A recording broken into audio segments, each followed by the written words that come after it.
Hi everybody, this is part one of a three-part series about the surprising side of going gray. I'll be sharing a list of unexpected experiences you might have. Be sure to stick around until the end, especially for number 5 and 6. Those are really surprising. Let's get started. I'm going to start with something I believe most of us may experience as we go through our gray hair transition, and this is the emotional roller coaster. There are going to be good days where you feel like you're on top of the world, and then there are going to be those moments where you experience frustration or doubt, especially during those awkward stages. And you know what I'm talking about.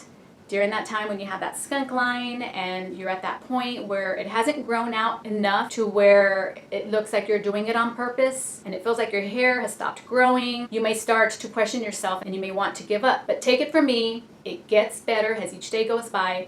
So take it one day at a time and stick with it. Something else you may experience is that it may take longer than you think. When I decided to transition to gray hair, I thought it would take 3 to 5 months to be completely transitioned. And the reason I believe this is because as soon as I dyed my hair, within a day or two, I would start seeing the new growth. So I thought this was going to be a fast process and I'd be done in no time. Turns out that's not the way it is.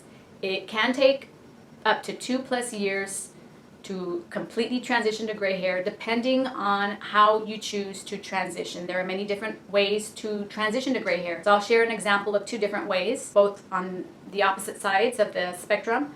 So let's say you decide to go cold turkey. This can take between 1.5 to 2+ years, depending on how fast your hair grows and how long your hair is. Or you can do what I did and just chop it all off and be done within 7.5 months. Just be prepared that this is a long process and it's going to most likely take a lot longer than you assumed. Stick with it until the end because it is worth it. Something else that you may experience is that you may start to notice gray hair everywhere. I've seen so many people who are in the process of transitioning to gray hair. I see people who are completely transitioned to gray hair. It is amazing how many people I see with gray hair whenever I go out. This is something I never noticed when I was coloring my hair.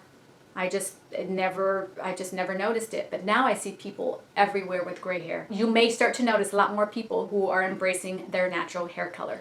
Another thing that you may experience is that strangers will notice. Many people will comment on your hair or even compliment your hair color. And what's very interesting is that you will get compliments from people of all ages. I have received compliments from children as young as 5 years old, to preteens, to teenagers, young women, young men, older men. So you're going to receive compliments from all different types of people, all different ages. It's amazing. It surprises me that even the young ones will come up to you and compliment.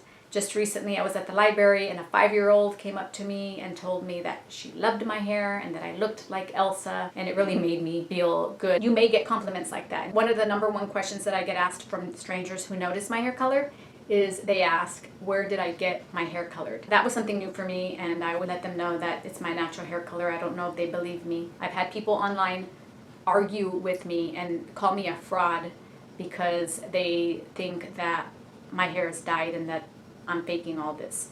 But this is really my hair color. The comments that you get from people in person are most likely going to be good comments. I've never received a rude comment from a stranger in person. But online, that's a whole different story. You're going to get trolls.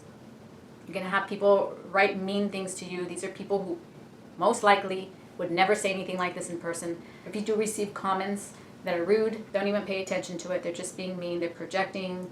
And they're just trying to bring you down with them. There are also good people online, and you may receive a lot of really sweet comments from strangers online too. So this next thing really surprised me, and I think a lot of single women will be happy to hear that you may get more attention from men.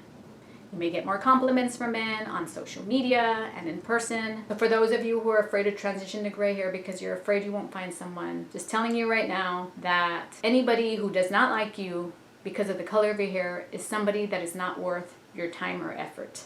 Your gray hair is going to help weed out those shallow men who you don't need in your life. There are 2 different types of attention from these men. There's the icky, flirtatious attention, and then there's the sincere compliments.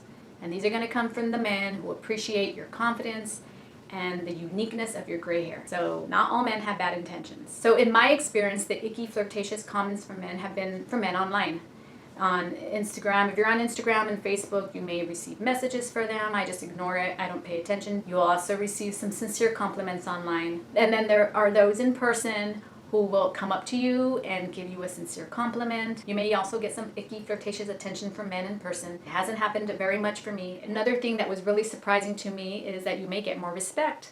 People may treat you differently. They may see you as somebody with authority or experience. This was something that happened to me. Whenever I'm out and about, people have stopped me to ask me for help on something, how to fill out a form, or where's the sign-in sheet, or how do I do this, or where do I go? So people, for some reason, they feel like they can come up to me and ask for help. And that was, and still is, something that surprises me every time it happens. This is the final thing that I'm going to talk about. I saved it for the end because I think it is the best. So you may feel more empowered. As you stop dyeing your hair, you may feel an unexpected boost in confidence as your hair becomes a symbol of embracing your true, authentic self. And it also is very liberating to know that you are letting go of society's expectations around youth and beauty. It really is so freeing. It's like a weight lifted off my shoulders. I feel so much more confident and sure of myself. Hopefully this is something that you experience. So that is it. Those are a few things that you may experience as you transition to gray and beyond. Let me know in the comments if you have experienced any of these things, or maybe there's something I didn't mention that you've experienced. Share that with us too. I'll be posting the second part of the series next, so please stay tuned for that. Part 2 is all about the unexpected changes you may experience. So I think you're going to be very interested in learning what changes you may go through. So thank you so much for watching. Thank you for joining me, and I will see you in my next video. Bye!